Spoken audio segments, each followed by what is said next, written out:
So, good afternoon, sir. Maybe in 1 or 2 minutes we'll get started, sir. I hope I'm audible, sir.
Yeah.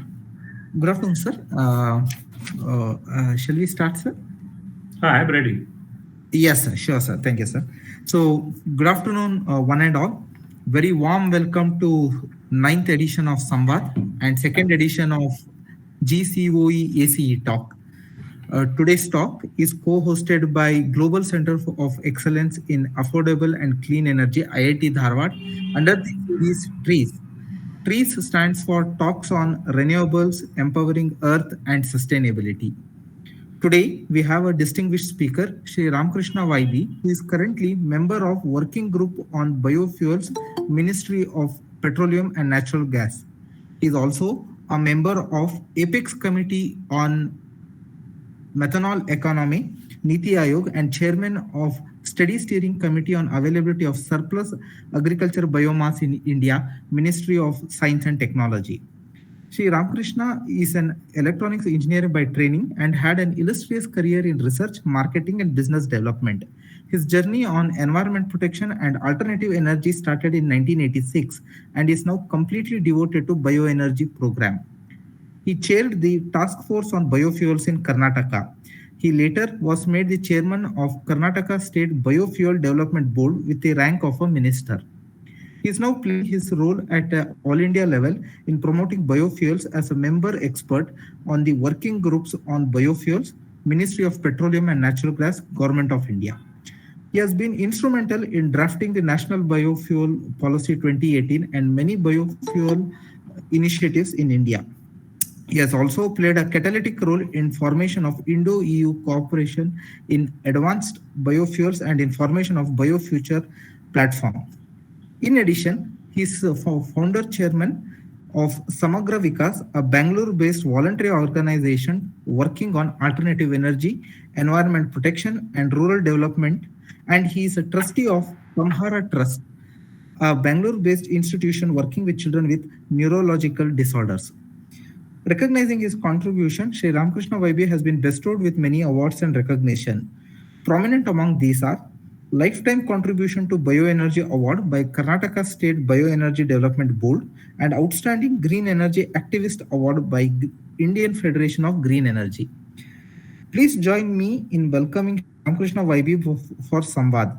Sir, it's our pleasure to have you on SAMVAAD and second talk of GCoE-ACE under TREES. Before I hand over to the speaker, I have a request to the audience. Please type your questions and answers in the Q&A box at the bottom right side of the screen, and the same would be discussed with Sir after presentation. Sir, over to you. Welcome and thank you once again, sir. Thank you very much. Let me at the outset, thank IIT Dharwad for inviting me to deliver this talk. Let me start sharing my screen right now.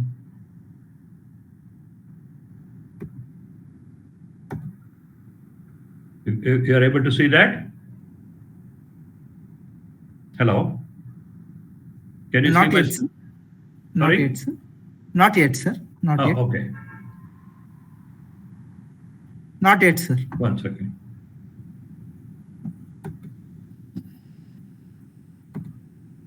Now? Yeah, we are able to see your screen, sir. Great, Yeah. great. Yes, sir. Thank you. Yeah, okay. Now, the biofuels, is something that is being looked into quite seriously as an alternate source of energy all over the world. And if you really look at how this program is shaping at the global level, there are two primary concerns which drive the program at the global level. One is, every country is really looking at energy security, and obviously the other important issue is the environmental concerns. India, as we all know, is one of the major importer of crude oil. Almost 84% of our crude is being imported into the country. I think, energy security is of prime importance for a country like India.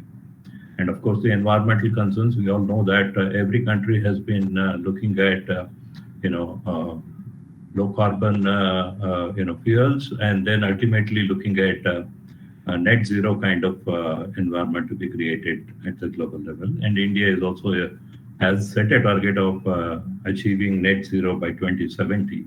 So, apart from energy security and the environmental concerns, there is a third dimension which drives the program in India. We know that the India is a agrarian society, and the agriculture in India has reached a kind of a cross, at this point of time, where we have to really think in terms of sustaining the agriculture in the country. So, the biofuel program would really become a tool for rural development and bringing the kind of stability that is really required in the agricultural sector at this point of time. When we talk about the use of biofuels from time immemorial, we have been using biomass for meeting our heat and energy requirement. But when we talk about some of the liquid fuels, in fact, we started the program way back in 1940s during the Second World War, when we had some serious issues with regard to the import of crude and processing within the country. We started blending ethanol in, petrol, and we called it as power petrol. In Mumbai city, all the buses were run with 20% ethanol blended petrol. At those time, all the buses were run on, they were on petrol engines. And all the ethanol that was required, it was incidentally manufactured in the state of Karnataka. It all went from the city of Mandya, where we had the cooperative sugar mill, thanks to the visionary Vishweswaraya, and he was the one who introduced this program at the national level way back in 40s. In the recent times, the ethanol blending program was started in 2003, and thanks to the then, the Minister of Petroleum, Mr. Ramnaik. We had invited him for a program in Indian Institute of Science in Bangalore, which was jointly organized by the voluntary group that I work for, Samagra Vikas and IISc. That is where the idea of blending ethanol started, and within 2 or 3 months, Mr. Ramnaik started the ethanol blending program in petrol. Karnataka was the first state to adopt the biofuel policy. When I was the chairman of the Karnataka State Biofuel Board, we came up with a policy in March 2009. And at the national level, Government of India also adopted a policy in 2009. It was pretty much based on the Karnataka policy itself. So the national policy in 2009 set a target of blending about 20% ethanol in petrol and 20% biodiesel in diesel by 2017. But unfortunately, there was a policy document, but there was no program that was put in place, and there was no clear-cut roadmap or strategy until 2014. When there was a new government formed at the national level under the leadership of the present Prime Minister Narendra Modi ji, the entire biofuel program was revised and revived. So, incidentally, it so happened that the then Petroleum Minister Dharmendra Pradhan invited me to be his advisor to look into the biofuel program and to really see what kind of interventions that are required at the national level to make this into a really robust national program. So when in 2000 October 2014, when we reviewed the biofuel policy and the kind of target and the program that was being implemented at the ground level, to our surprise or shock, we realized that the ethanol blending was happening at only 1%, 1.4% on pan-India basis, as against a target of achieving 20% blending by 2017. And biodiesel program blending had not started at all. That is when the government decided that this has to be taken up on a mission mode, and a national working group was constituted in June 2015. I was invited to be the chairman of the national working group. I had a term for 3 years between June 2015 to June 2018, and I continued there as a member on this working group even after June 2018. Now, basically, the working group started looking into the program within the country and outside the country. And there was a biofuel cell was also created in the Ministry of Petroleum for day-to-day administration of the whole program. In the meantime, Prime Minister had set a target to reduce the fossil fuel import by 10% by 2022. This was way back in 2015, he gave the target. And we thought, in addition to taking many other measures, improving the efficiency, increasing the local production, etc., etc., we thought biofuel substitution for petroleum fuels had very high potential. So that is how we started this program. One of the some of the few things that we did, once the national working group was formed, was looking at shifting the entire biofuel program from the administrative control of MNRE to MoP&G, because MNRE was more focused on solar and wind, and to a small extent on the biogas program, but not really seriously looking into the biofuel program. So the working group also started working on the new biofuel policy. We came up with a new policy. I will talk about the highlights of the policy a little later. And some 50 billion rupee biofuel fund was also proposed. So keeping in mind the realities at the ground level, a new target was set. We were looking at 10% ethanol blending by 2022 and 20% blending by 2030. However, some of the initiatives that we took in the last few years, it has given us the confidence that we will be able to reach 20% blending by 2030, 2025 itself. So we have advanced the target of blending 20% ethanol in petrol by 2025. And we have a target to blend biodiesel to an extent of 5% by 2030. There have been some new institutional mechanisms. We have a national biofuel coordination committee, because it's not just the Ministry of Petroleum. There has to be a lot of coordination between various different ministries. The Biofuel Coordination Committee has about 10 to 12 ministry secretary level people sitting on that committee. And every state has been encouraged to set up a biofuel development board or authority for pushing this program forward. And of course, many of the ministries have been roped in at this point of time. The biofuel policy itself focuses on the first generation ethanol, second generation ethanol, also looking at biodiesel blending program, compressed biogas, and of course, looking at some of the futuristic fuels like methanol, dimethyl ether, drop-in fuels, hydrogen, etc. In 2016, when we reviewed the situation, the motor spirit or the petrol consumption, was in the order of about 32 billion liters at the national level, and by 2022, we expected that it would go up to 44 billion liters. And the amount of ethanol that was required for blending in 2016 and 2022 figures are there. And then when we looked at the availability of the ethanol was only available through the molasses route. and the quantities were highly inadequate to achieve that kind of 10% blending.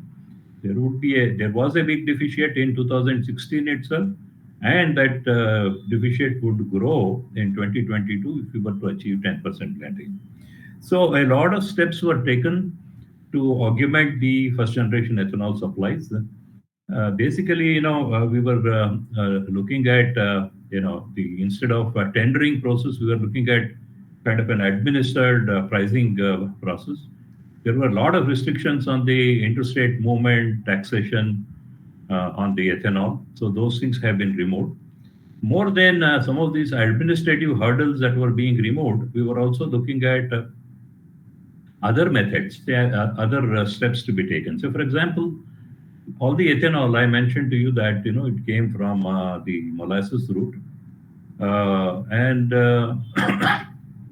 so we decided that instead of just C molasses, we can also use B molasses, sugarcane juice, as well as sugar syrup. This basic decision was taken because, if you really look at the sugar industry in the last 10 years, sugar industry has been producing almost every year 6 million metric tons of excess sugar in the country, which we are not able to consume within the country. And we are not able to sell it in the markets outside India, basically because the sugar prices outside India is quite low. It's lower than the production cost.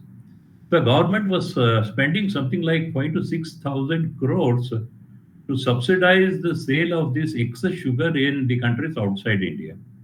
So we took a decision that why don't we control the sugar production in the country and divert all the excess molasses as well as the sugarcane juice to produce ethanol. So this has really given a big boost to our program. Not only that, that 5-6,000 crore that we were giving in subsidy to export sugar from India has been stopped. Even the import of crude, to the extent that we are producing ethanol, has come down. Now, what the policy also allows some of the damaged and surplus food grains to be converted into ethanol. As we all know that any kind of sugary product or starch or cellulose can be converted into ethanol. So in a country like India, I mentioned about excess sugar production. Similarly, our food grain production was also excess, though we had some shortage with regard to oil seed production and some of the protein-rich crops. The food grains, we had surplus, and almost year after year, some 40 to 50 million metric tons of food was being wasted by, in India. So we thought that food grain can be diverted for producing, ethanol, and also encouraging farmers to grow some crops which can meet our energy needs also. So these are some of the kind of interventions that we took in, and there was almost 18 billion rupees scheme was introduced. Basically, if somebody want to set up a new plant, then they would get a lot of interest subvention. Interest subvention scheme with almost $18 billion fund was created by Government of India.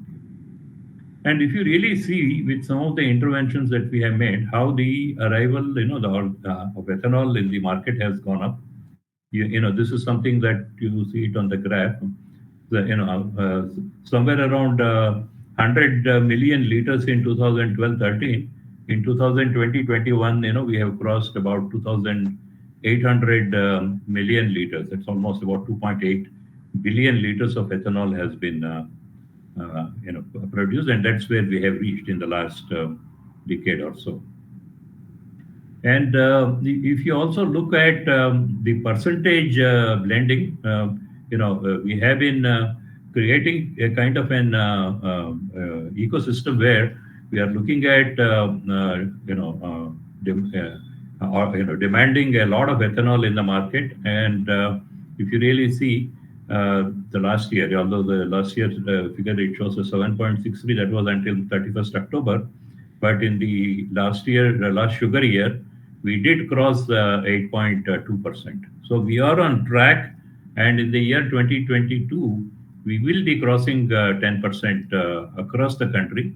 And this kind of blending will be done all over the country and all 365 days in a year. So this is what we have been able to achieve in the last 5, 6 years. And now, we get earlier, as I mentioned, all the ethanol came from C heavy molasses, but now we have, ethanol coming from C heavy, B heavy molasses, sugarcane juice, damaged food grains, surplus rice, corn, maize, etc. And we have differential pricing because the feedstock price changes, the processing cost changes. Although it's the same ethanol, we have just to encourage the industry, a differential pricing has been set. Well, that may not be adequate, as we move forward to meet our demands in future. So the policy already takes care of the sugary material as well as the starch to be converted into ethanol. But we also had to look for a program where we can convert cellulose also into ethanol. India being a agrarian society, we generate humongous amount of agricultural residue. In fact, I chaired the study of Department of Science and Technology to look into the excess surplus biomass that is available in the country. We did some study across the country for about 10 major crops. And from that 10 major crops, we realized that the total biomass that we generated was in excess of 1 billion metric tons. And even after using it for various other purpose, almost about 180 to 200 million metric tons of this agricultural residue was being burnt on the field or being wasted. And if you really look at the kind of diversity of agricultural crops that we have in the country, there is something like 200 to 300 million tons of surplus biomass that is being burnt on the farmer field at this point of time.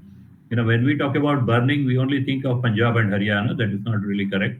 All over the country it happens, but in the Haryana and Punjab burning, it has gained prominence basically because of the pollution it creates in the national capital Delhi. But anywhere, any part of the country, we have so much of agricultural residue which is being burnt. So we saw, the lignocellulosic material is available, but we also have to really look at whether we have the technology. The second generation ethanol or the converting lignocellulosic ethanol into lignocellulosic material into ethanol, we have been talking about it for more than 2 decades. So it had its own challenges. There were a lot of plants that were set up in US and in Europe, which were closed down for various reasons. So when we started reviewing the technologies from across the globe, to our surprise, we found that two of the Indian technologies, there were about 5 or 6 Indian technologies available. Couple of them, one from Praj Industries in Pune, the other one from Indian, chemical ICT, Institute of Chemical Technology in Mumbai. They had quite good technology and demonstrated at 10 to 12 tons per day kind of scales. But we did have the challenges of scaling it. However, we took the risk and we said, okay, if we have these kind of technologies and even technologies which are ready for scaling from across the globe can be invited. And then we directed all the oil marketing companies to set up about 12 commercial plants based on either Indian or imported technology. Now, 5 of them have been fast-tracked, and the work on the ground has already begun. And I think most of these plants are going to be commissioned in the next 6 months to about a year or so. Let me spend a minute or so here on the technology. Basically, when we talk about lignocellulosic ethanol, any kind of agricultural residue, basically it is a combination of cellulose and lignin. We had to first break the lignin cellulose bond, which is the most difficult part of it. And then you get the C5 and C6 sugars. So handling C5 sugar, C6 sugar is quite easy. C6 is a challenge. We need to hydrolyze both C5 and C6 sugars. And then once it is hydrolyzed, then you can ferment that to get ethanol. So the technology, the science is well understood. but then there were challenges of actually, looking at achieving those kind of conversion efficiencies and doing it at costs that are acceptable. Now, the major issue with second generation ethanol at this point of time is the high capex and operating expenses. Capex is quite high basically because we are not set up any large plants at the global level. Now there are a couple of them in Brazil and in Romania as well as in Italy. But as one country, India probably is setting up the maximum number of second generation ethanol plants. At this point of time, there are 4 on ground which are being commissioned. So there are challenges of addressing the technology gaps that we have, challenges of scaling, how to reduce the capex and operating expenses. So in the last 4-5 years, tremendous amount of work has been done. So for example, when you are talking about the ethanol price, almost 1/3 of the price of second generation ethanol is in enzyme. So all the enzyme that was required was being imported into the country. We decided that let us have our own enzyme facility, enzyme program, a research program, and then if you are able to integrate enzyme production with the second generation ethanol plant, then the cost would come down considerably. So all these steps have been taken, and then of course the kind of market ecosystem is also being created, where there will be a 100% offtake guarantee being offered by oil marketing companies, and a differential higher pricing is going to be made available. And since the capex is being quite high, government has also set aside almost about 1900 crore rupees. That's about 250 million US dollars. And each of these plant will get a capital subsidy of something up to 20 million US dollars per plant. So all these steps have been taken to make sure that some of the wasted resources like agricultural resources is converted into useful ethanol. And when you produce ethanol, you also get a byproduct, which is lignin. And also you will be able to generate humongous amount of biogas from the vinasse, which comes as a byproduct. This is one of the picture of a plant that was set up with the technology that was developed by Institute of Chemical Technology. This is in Uttarakhand. This is a 10 ton per day kind of a facility.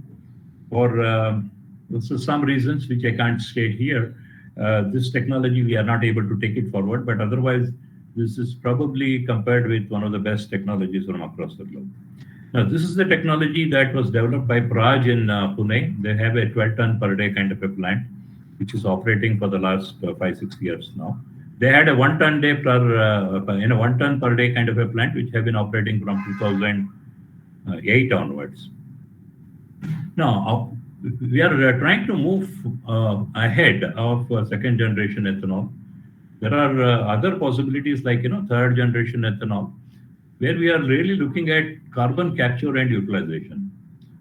World's first such plant where the tail end gases from a refinery, that is in Panipat in Haryana, a plant is being set up where we capture all the gases that are being let into the atmosphere, and that goes through a technology, a process called gas fermentation. They combine carbon dioxide, carbon monoxide, and hydrogen into ethanol, and this combining is done by the microbes. So this is the first of its kind plant, and this is also going to be commissioned by July, August this year.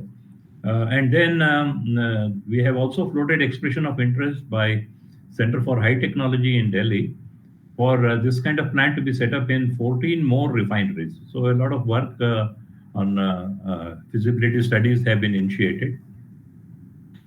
Not only the tail end gas, but there are a lot of different types of biomass and municipal solid waste, which may not be ideally suited for our second generation ethanol.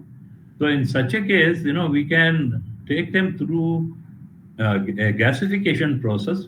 And once you have the syngas, even the syngas can go through a fermentation process. Once you have syngas, you can also think in terms of combining them through a catalytic route, or taking them through a gas fermentation route. In fact, in this area also, there is going to be a demo and a commercial plant which are going to be set up by BPCL and MRPL. And this MRPL plant is going to be coming quite close to IIT Delhi, IIT Dharwad campus. It's going to be in Ranebennur. Apart from third generation, we are also looking at different types of agri residues, as well as some of the sewage, sludge, municipal solid waste, which can all be converted into biocrude. So Reliance Industries have developed some fantastic technology called catalytic thermal liquefaction technology. And this technology is now they are really looking at commercializing it. So the biocrude, once you have, this can be co-processed with the petroleum crude in our refineries, or you can also have standalone refineries where biocrude can be processed to get different types of biofuels as well as drop-in fuels. So I mentioned about this ethanol plants. These are the locations where it is coming up. You see the first three plants are coming up in Haryana, Bhargad in Orissa, Bathinda in Punjab, where humongous quantities of paddy straw is available. Each of these plants will be processing about 500 tons of paddy straw a day and produce about 100 kiloliters of ethanol with lignin and biogas as the byproduct. Numaligarh refineries in Assam, they are setting up another plant where they produce about 160 kiloliters of ethanol per day, plus acetic acid and furfural as the byproduct. See, they are only converting C6 into ethanol, and C5 will be converted into acetic acid and furfural for the sustainability and viability of the entire project. So, on the right, I have given the dates for trial runs as well as the commercial production dates. And the last one that you see is the plant that I mentioned, which is being set up by IOCL with the LanzaTech technology, where the tail end gas is going to be captured and through the gas fermentation, ethanol is going to be produced. This plant also is expected to be commissioned later during this year. So with all the steps that we have taken, this is the kind of roadmap that we have until 25-26. How much of grain-based ethanol capacity is going to be built in the country? How much molasses-based? And if you see, by 25-26, we are looking at producing something like 15 billion liters of ethanol in the country, as against the 2.8 billion liters of ethanol being produced in the last sugar year. So when we do this, probably we will be on par with United States of America and Brazil in terms of the volume of ethanol that is going to be produced in the country. Now, we are looking at something like, I mentioned by next, this year, before end of this year, we would have done 10% blending, for which we require about 4 billion liters. As against 2.8 billion liters last year, we may cross 4 billion liters this year. We may even go up to 11% blending. And then, as I mentioned earlier, 20% blending has been advanced to 2025, for which we require approximately 10 billion liters, or slightly less than that. But by 25-26, as I said, we will, from first generation ethanol itself, we will be producing, first generation itself will be producing 13 to 14 billion liters. And another 1.5 billion liters will come from second generation and third generation ethanol. So for our transport requirement, we will have something like 11 to 12 billion liters of ethanol for blending purpose. And we require another 3.5 billion liters for our, for portable ethanol, as well as for meeting some of the industrial needs. So we are also looking at introducing flexi engines as far as the vehicles are concerned. Now we are looking at a kind of an ecosystem that Brazil has. In Brazil, we know that they blend up to 27% ethanol in petrol, and what they sell as petrol has 27% ethanol in it. Side by side, they also sell 100% ethanol. So it is up to the buyer or the consumer to decide what will be the final percentage of blend in his vehicle. So the flexi engine essentially can operate from 100% petrol to 100% ethanol, or any blends in between. So we have also directed the automobile manufacturers in the country that they have to start releasing the flexi engines, yeah, and also some vehicles, the two-wheelers and three-wheelers, which would probably run on 100% ethanol.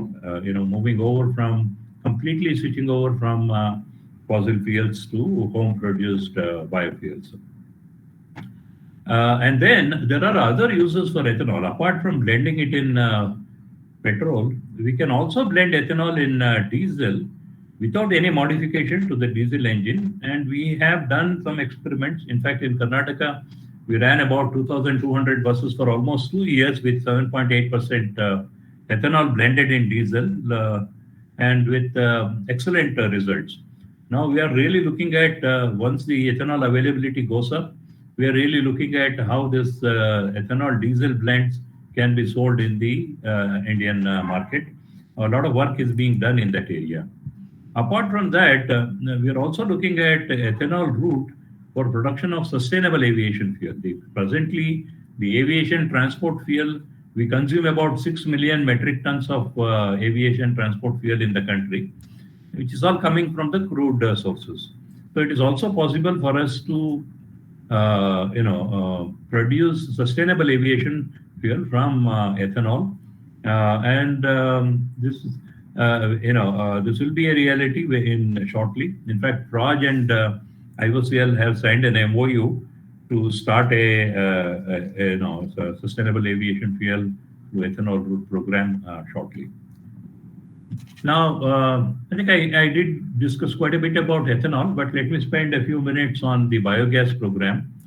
Like I was saying, we started the ethanol blending program way back in 1940s in this country, but we gave it up for various reasons.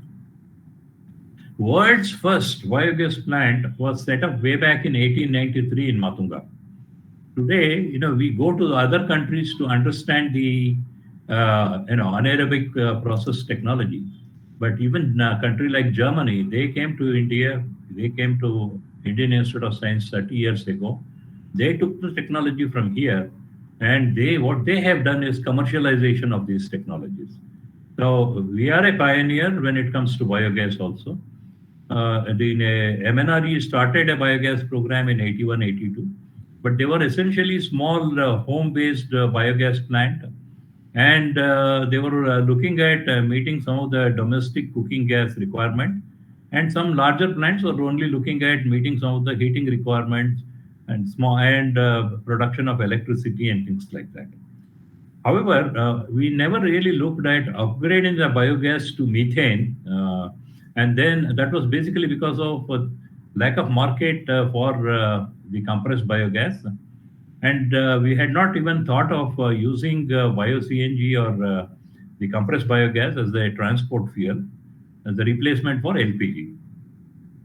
So we had to create a policy for biogas, looking into the pricing, blending, marketing, and distribution policy, and certain regulatory mechanisms. So one of the great thing about the biogas program is, when you produce biogas, you also produce large quantities of biomanure, which can go back to our fields. And then, of course, we also generate quite a bit of CO2. And today, apart from using CO2 in our aerated drinks and also as a dry ice, there are a lot of technologies which are shaping up to convert even CO2 into our fuels in future. And, when I was talking about second generational ethanol, I was talking about the agricultural residues that we had tried to quantify what is available for this kind of program. And when we were talking about the CBG, that the biogas program, we were also looking at other waste streams. You had a spent wash, press mud that comes from sugar industry, a lot of MSW that we generate in all our large cities all over the country. And then we have the sewage water. We have the recoverable animal dung.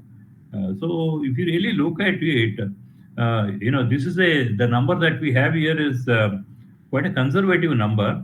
But if you really look at the bio-CNG potential, with this kind of waste, it is possible for us to produce about 62 million metric tons of bio-CNG. And in the process, we generate something like 373 million metric tons of compost or fermented manure. So that's the kind of potential it holds. So we decided that we launch a program. If not that 62 million metric tons, can we look at least 15% of the 25% of what is possible? See, if you really look at the kind of total consumption of LPG, CNG, LNG, whatever you call, all sorts of gases, is in the order of 45 million metric tons. And if you really see bio-CNG potential in the country, it is about 62, which is again a conservative number, which means the 100% of the petroleum gases that we are burning, or the natural gases that we are burning, can completely be replaced with the bio-CNG. So we started a program called SATAT. SATAT stands for Sustainable Alternatives to Affordable Transportation, looking at CBG as a transport fuel. Basically, the target is to set up about 5,000 commercial plants by 2025. This calls for an investment of nearly 2 lakh crore rupees. So each of these plants will start processing about 50 to 100 tons of different types of feedstock and 5 to 10 tons of CBG every day. So by the end of 2025, we are looking at 5,000 commercial plants, 15 million metric tons of CBG to be produced, which, which will replace about 75% of the total import of CNG and LNG, and also 35% of the total consumption at national level. So here again, for this program, there is a 100% offtake guarantee being assured by oil marketing companies at quite remunerative prices, and it has been declared by RBI as the priority industry, and low-cost financing is also available for these projects. Now, if you really look at the SATAT program, the base price announced is about 46 rupees per kg of this gas, plus 5% GST. As I mentioned, it's a priority industry already. State Bank of India, Punjab National Bank, Bank of Baroda, and many other banks have come up with a program to finance this project. As of 1st October, the number has gone up. So more than 3,278 letter of intent has been issued. And if I remember correctly, the MOU that we have signed is in the order of about 2,850 now. I said 13 plants, but this is the old slide. So I think nearly about 24, 25 plants have been commissioned all over the country. And CBG is also being sold through nearly about 50 retail outlets in the country. Now, it is also possible for any biogas producer to inject the biogas into the GAIL gas pipeline or city gas distribution network also. So other important factor, I mentioned to you that for every ton of biogas that we produce, we are also producing 4 to 5 tons of manure. Unfortunately, this manure was not included in the fertilizer control order, which has been done now. And now we are also looking at further valorization of carbon dioxide and how carbon dioxide can also be monetized as we move forward.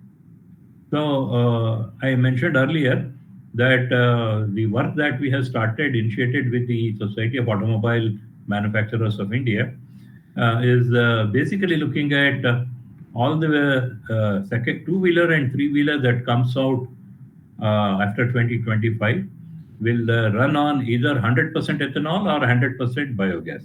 There won't be any petrol, diesel, two-wheeler or three-wheelers in India after 2025. The older vehicles will continue, for which the fuels will be there, but the new vehicles will be running on either E100 or on 100% CBG. That's the kind of ecosystem that we are looking at. Here is a picture of a biogas plant where in Pune, this uses about 300 tons of food waste that is collected from homes and from hotels in Pune. That is also from 1/3 of Pune. And they process all the food waste and generate about 14,000 kgs of compressed biogas per day. This is a fully operational plant in Pune. This is how the compressed biogas is stored in cascades, and in fact, IOCL has started branding this compressed biogas, and this is the kind of market outlet that you see quite close to the plant. This is on the Pune Bombay highway, and this is the kind of facilities that are going to be created all over the country. This is another plant in Fazilka, which is very, in Punjab, very close to the Pakistani border, just about a few kilometers from the border, where they make use of all the paddy straw which was being burnt by the farmers, and they process that paddy straw to generate biogas, and they have been converting that into electricity. Now they are setting up a lot many more plants to convert biogas and into compressed biogas, not into electricity, but as a transport fuel in the future. So I am showing these pictures basically for you to get that confidence that yes, the technology is there, it is mature, and it can be done at certain scale. Now, the also, I mentioned about the byproducts. They have some sprays which they have developed for faster growth of the plant. And look at the manure that they have it on the plate. This is what is being used by those farmers to grow vegetables and also in the paddy fields in Punjab. Now, this is another plant in Tamil Nadu, in Namakkal, where they make use of the press mud from the sugar factory as well as the poultry feed. So this is another 200 ton per day kind of a plant. Unfortunately, here there was no CNG vehicle population at all. So we were wondering as to what we are going to do with all the biogas that's going to be produced here. Now the textile industries nearby, they were using either diesel or the LPG for cooking of the clothes, before they dye it, and they have completely switched over from LPG or diesel to compressed biogas now. And this is again a end-to-end demonstration of from resources, converting them into useful energy and consuming it locally. And this is the kind of manure that is being branded and being sold to the farmers from the Namakkal plant. And there is another large plant which is going to be commissioned by end of the month in Sangrur in Punjab.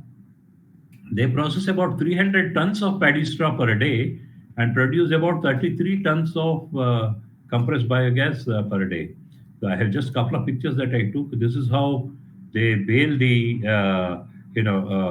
paddy straw from the farmer's field and transport it, and this is how it is stored on the plant site. And this plant is going to be commissioned by, as I mentioned, by end of March or early April. It's almost ready. And apart from 33 tons of compressed biogas, it's also going to be generating something like another 200 to 250 tons of biomanure. Well, apart from biogas, we are also looking at biojet fuel. I did mention about that. The biojet fuel can be produced either from ethanol or from any kind of oil, non-edible oil. And the CSIR, facility in Dehradun, Indian Institute of Petroleum, they have developed a technology, to produce biojet fuel from, any type of oil, and they have done it with jet oil. In fact, the first, flight with 25% biojet fuel was flown from Dehradun to Delhi. In fact, I was also on that flight when we did the testing. And then Indian Air Force has been working very closely with us, and they have, flown AN-32 during the Republic Day period. In 2019, they started, and they continuously been doing it. In fact, they have tested 10% blending of biojet fuel in all the entire range of aircraft that they have been doing it. So currently we are working on biojet policy framework. There is an international agreement called CORSIA, basically looking at how do we reduce the carbon footprint in the aviation sector. So under this program, we are really looking at starting the blending program commercially by 2035, and by 2050 At the international level, 50% of the aviation transport fuel has to be replaced with the biojet fuel. So, keeping that in mind, we are looking at a policy framework and program for the whole country. And as I mentioned before, even we are looking at converting ethanol into biojet fuel also. Well, this was the first flight that was flown within India with biojet fuel. If you really see here, we have five union ministers who came only to receive this flight in Delhi. That shows the importance that Government of India has given for this program. And you will find Dr. Anjan Ray, who is the director of Indian Institute of Petroleum, who is the architect of this technology. And I'm also hiding here, behind the minister. This is something that we initiated earlier. And looking at some of the future possibilities, biodiesel, I mentioned that we have a target to do 5% blending. If I have to start talking about biodiesel, the kind of challenges that we have, probably I may require 1 more hour. So probably I will do that some other time. But the biggest challenge that we have with the feedstock, most of the biodiesel that we are producing is based on the imported palm stearin. Within the country, we have identified used cooking oil, acid oil, animal fat, etc., as the low-hanging feedstock, and we have started a program to do that. We are looking at blending 5% by 2030, but we are not being able to even cross 0.2% blending at this point of time. So we have to put in place a feedstock production program involving the farming community to have tree-based oil seeds, short gestation oil seed crops, etc. And a program is shaping up. Apart from that, I did talk about the bio crude. Once you are able to convert the agri residues or municipal solid waste into bio crude or bio oil, then you can think in terms of producing either drop-in fuels or even biodiesel, which can be blended. So we are also looking at methanol and DME. As I was introduced, I am also on the National Apex Committee of methanol, and also the chairman looking at biomass route for production of methanol and DME. This is a future possibility that we are really looking at. This is something, the fuel density is going to be higher, and the cost of production could be quite lower. We will be starting a 15% blending of ethanol in petrol and sold as a branded product very soon in Assam. So we may just do that kind of a pilot in Assam for a few more years before we can think of the methanol program in a big way. And as far as the hydrogen, when we are talking about ethanol, biodiesel, methanol, dimethyl ether, whatever fuels that we are talking about, essentially we are talking about low carbon fuels. But ultimately, we have to move towards zero carbon fuels, which is hydrogen. And we have, the Prime Minister has set a target that the country will achieve net zero by 2070. And we have to move towards that. We have quite a few challenges in terms of organizing the feedstock supply chain, production of more feedstock that is required for our program. Look at all the conversion pathways that are available to us and the kind of challenges that we have in scaling them. We are looking at replacing something like 100 to 120 million metric tons of petroleum products in liquid form, and another 50-60 million metric tons of fuel in gaseous form. So that's a huge number that we are really looking at. So if that has to be 100% replaced by biofuels or the future fuels, it is possible, but we have to really start identifying all the challenges and hurdles that we have and start crossing one by one and ensure that we reach that kind of a net zero target by 2070. Well, that's all I have for the time being, and I would be very keen to get some, have some interaction with you people. And if there are any questions, I would be very happy to answer them. Yeah. Thank you very much, sir. We do have a lot of questions, and thank you very much for a nice presentation. I will ask the question, sir. Sure. First question is biomass collection, providing the right mix of operating condition for ethanol, methanol many times is a challenge. Instead of the final blend for transportation fuel diesel, how is the success of crude biofuel in power backups and generators, sir? We are already trying to do that basically because of the huge quantities of biomass that is available. NTPC has been directed that certain percentage of the coal has to be replaced with biomass. But we have to understand, one is whether you burn it on the field or burn it inside the power plant. Ultimately, there is going to be a certain pollution. The pollution when you burn it in a power plant is slightly controlled as against burning it on the field. And the second aspect is, let us say when you burn about 500 tons of biomass in a day, you get certain number of electrical units or heat energy. However, when we are looking at converting that into ethanol, the calorific value that you can recover is much higher, and you also get certain byproduct. See, when you are looking at from the energy point of view, maximum energy can be recovered through the ethanol methanol process, basically because you also have other byproducts that you are going to get. And yeah, that is why we have to really look at those kind of technologies where maximum energy and basically talking about the mass energy balance. How do we really get optimize it? So when we are not using it, when you don't have enough plants to process the agricultural residues to produce ethanol, methanol, or biocrude or whatever, until such time, we can think in terms of using it in the power generating plants. But if you are really moving towards net zero, ultimately we are talking about stopping utilization of coal also. So burning anything to produce electricity also had to be stopped. It has to come from renewables in future. Sure, sir. Just a follow-up question on this by the same person. With the scarcity of coal in the rainy season, will we face a diesel crisis soon?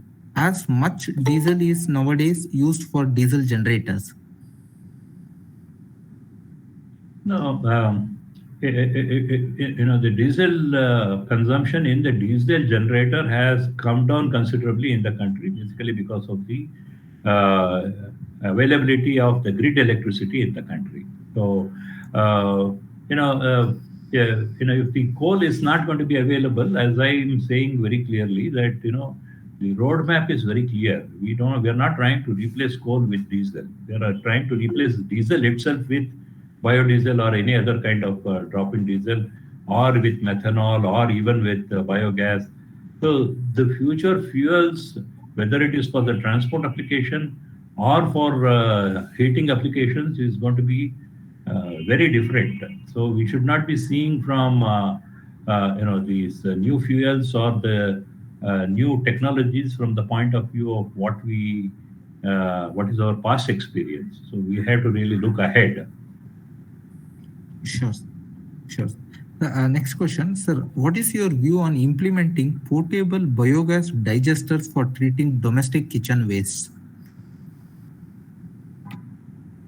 Well, like I mentioned to you, there are 46 lakh small biogas plants were set up in the country. And in my slide, I mentioned the government figure where they said 26% of it is not functioning. But let me tell you, it is only less than 26% is functioning at the national level. Well, I have a biogas plant at home, on our rooftop. I kept it, and we do use our, food waste for that as well as for composting. I mean, it is possible, but in a big city like, Bangalore, Delhi, or Mumbai, it is always a challenge. Where are you going to keep the digesters?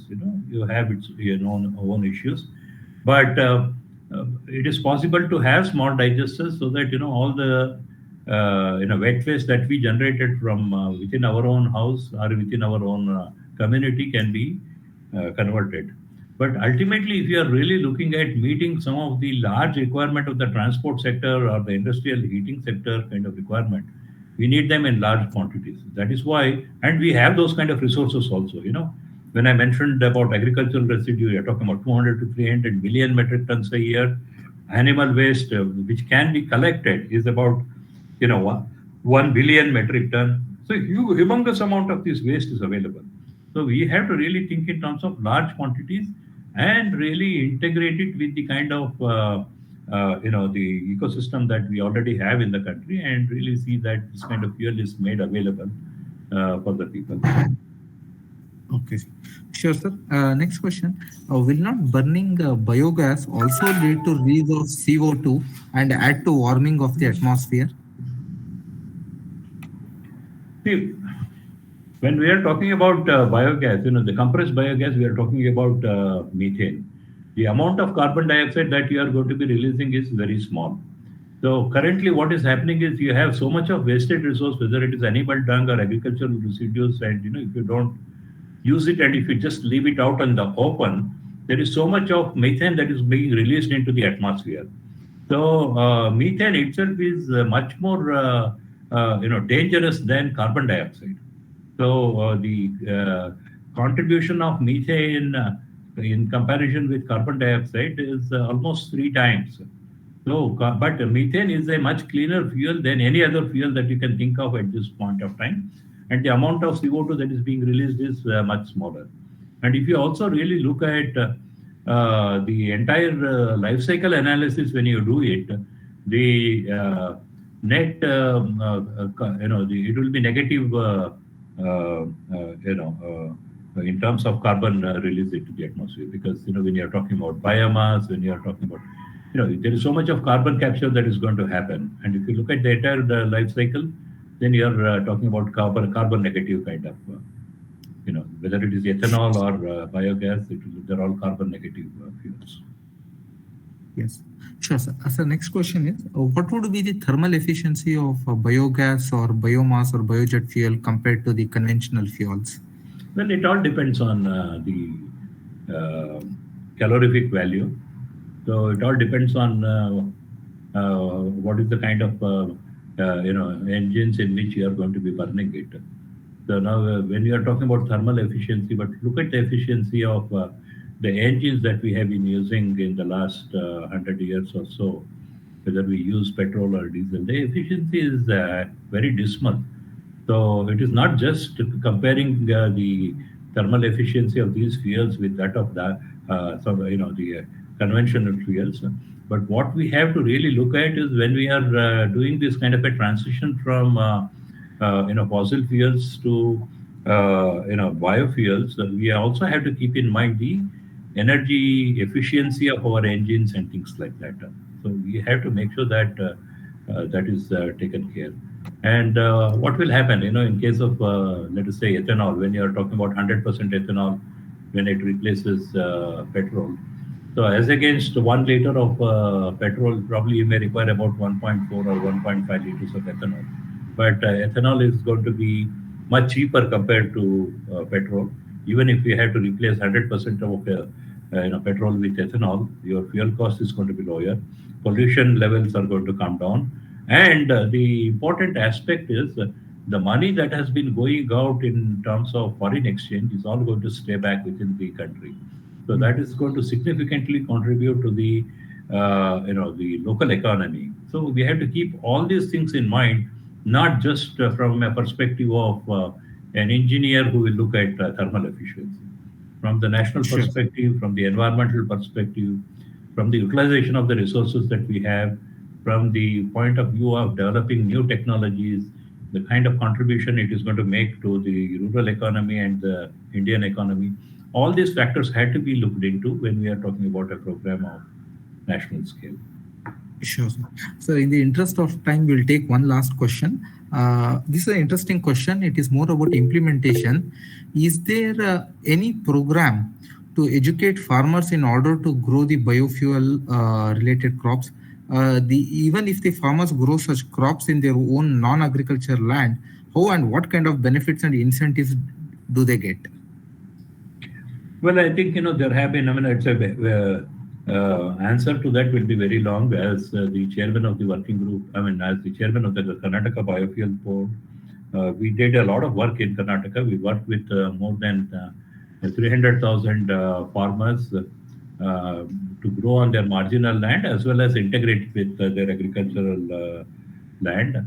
They were given, free seedlings to raise, and then they were also provided funding for, maintenance for 2 3 years, and they were also provided funding from Narega program for planting and maintenance and all that.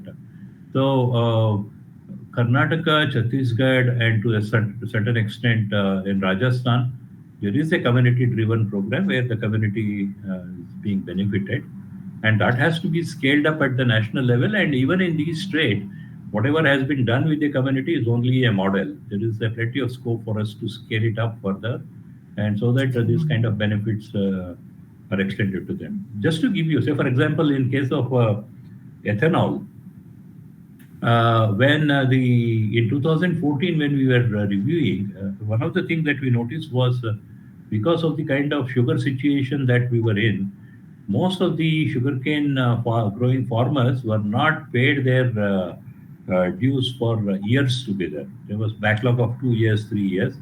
In the currently in the under the ethanol program, more than 8 to 10,000 crore is what is being pumped into the sugar mills, and almost 90% of the farmer dues have been cleared.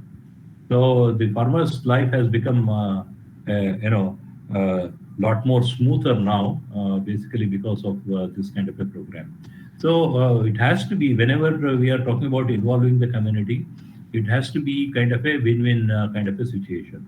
In Punjab, say for example, where the burning is taking place, you may not realize that farmer spends nearly 1,500 to 2,000 rupees to cut it, spread it, and fire it when it dries up. So now there is a situation where people are, the aggregators are going, collecting it, and in some cases they are paying money to the farmers also. So obviously, it is not just the food grain, but agricultural residues will also have a certain price. So we had to work towards a situation where all these things are going to become a commodity in the market, and we create a kind of a win-win situation for all stakeholders in the biofuel program, and farmer is going to be the most important stakeholder. I saw Dr. Srinivas Murthy raising his hand. Yes. Sir, you had to unmute. Yeah, this has been a topic of great interest to me for decades. And I have just 2 3 points, of course, otherwise I can always discuss with you privately. One is, in all these processes, you have said that carbon, CO2, CO are likely to be byproducts, and whether they are going to add to the emission problems. That's number one. Number two, I have know is about the stubble burning in North India, which has become a very critical issue. Whether we can take care of it completely through their conversion and to reduce pollution. Number two. Number three is what do I see IIT Dharwad has I think 60 acres of the forest land on their own, and they have linkages with agriculture university close by. And can you clearly suggest some action plan for IIT Dharwad so that they can complement or push some of these activities for demonstration, for R&D, and taking it further? Just I have these 3 issues which you can clarify. Sure. So on the first one, yes, some of these technologies we are releasing the carbon dioxide or carbon monoxide into the atmosphere. But I also telling you that we also have technology where we can capture the CO, CO2, and with green hydrogen being available, we can think in terms of further combining them into ethanol or methanol or whatever it is. Now, there are other interesting technologies that have been developed. You can give me any amount of carbon dioxide. We will convert that into acetic acid through a fermentation process. And acetic acid is used as the feed for growing algae. And from algae, you separate the lipids, and you can produce omega-3 fatty acid as well as biodiesel from that. So you give me 1 ton of CO2, all that CO2 is going to be consumed, and you get about 70 liters of omega-3 fatty acid at 60% purity, and almost about 70 liters of biodiesel from that.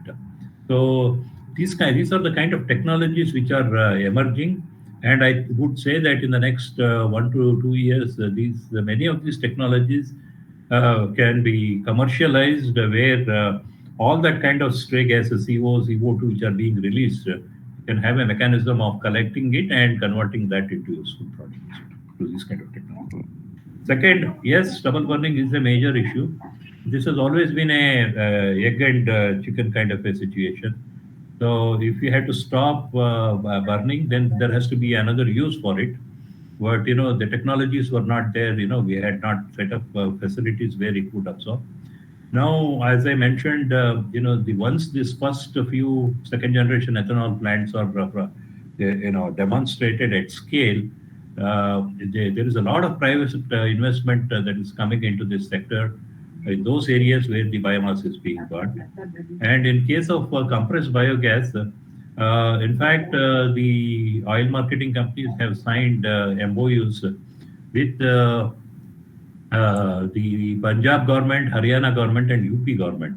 In these 3 places alone, we are looking at something like nearly 2,000 compressed biogas plants that are going to be put up, and each of these plants will be processing anywhere between 50 to 100 tons of paddy straw per day. So probably in about 10 to 15 years' time, we may not have any of this stubble burning that's going to happen in those 3 states. Third, you have talked about interventions in IIT Dharwad. I think we will discuss that separately. I see Professor Sanat Kumar raising a hand. Sir, you can unmute.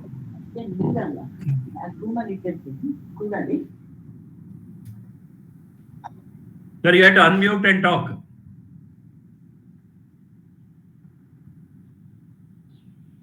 Yeah. Am I audible now? Yes.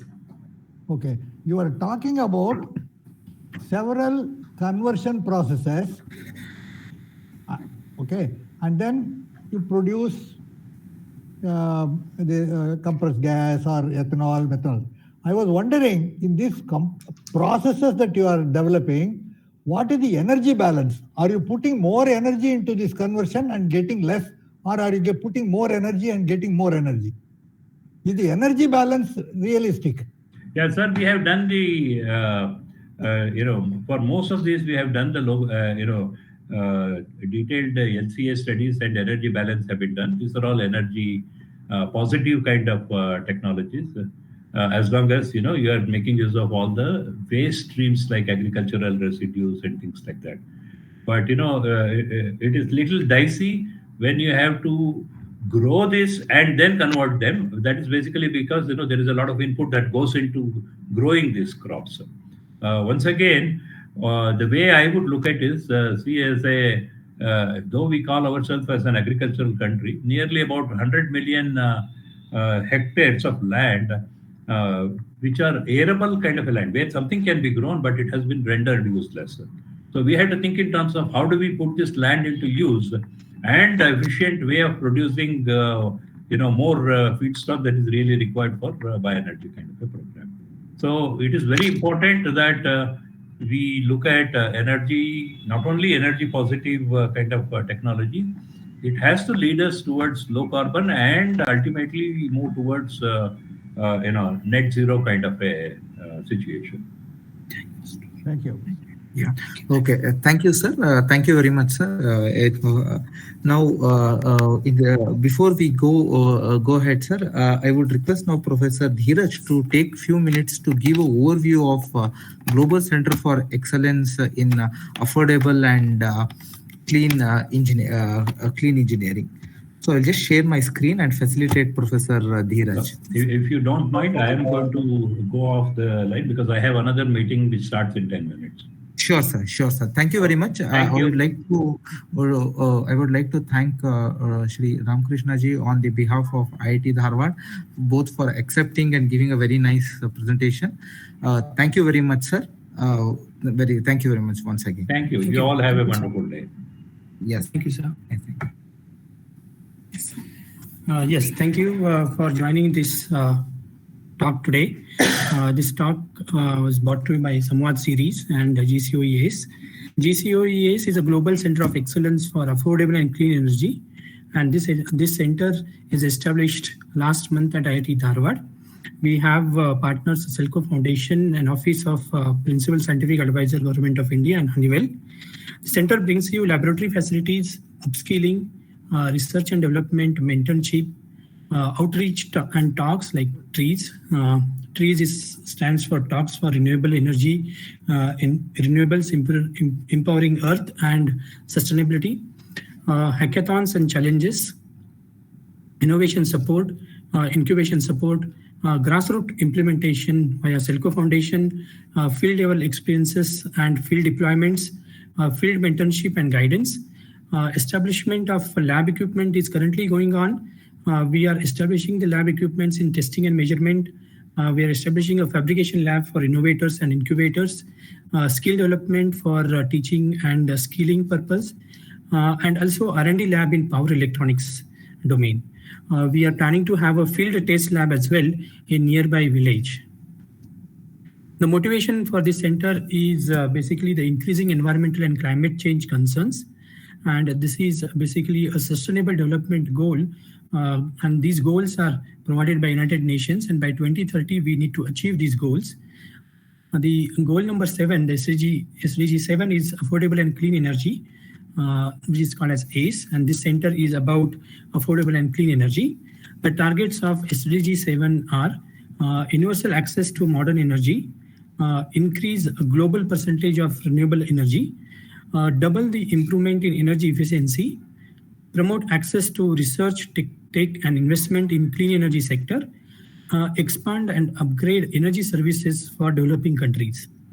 Also by 2070, we have to go for net zero emissions. So you can contact this center as by using these email addresses. It is office.ace@iitdh-ac.in and fic.ace@iitdh-ac.in. So thank you for joining this today's talk. I'm giving it to Professor Tejas. Yeah. Thank you, sir. Thank you very much for a nice overview on the GCoE activities. We would like to thank GCoE-ACE for co-hosting with SAMVAAD. SAMVAAD, as you know, is a monthly event, and every talk of SAMVAAD and GCoE will be hosted on our IIT Dharwad website. I thank the audience for taking their valuable time and coming and for being a part of SAMVAAD and GCoE talk. Thank you very much and good day, sir. Thank you.